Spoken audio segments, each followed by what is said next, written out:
ওয়াদার জন্য প্রস্তুত। ওয়াদা ওয়াদা আমি শপথ করছি মানুষের সেবায় সর্বদা নিজেকে নিয়োজিত রাখিব। দেশের প্রতি গুণগত থাকিব।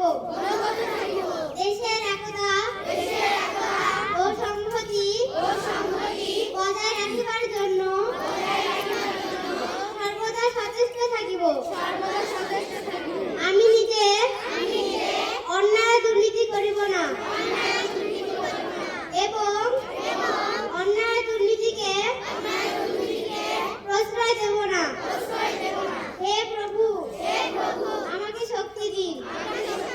আমি যেন বাংলাদেশের সেবা করিতে পারি এবং বাংলাদেশকে একটি শক্তিশালী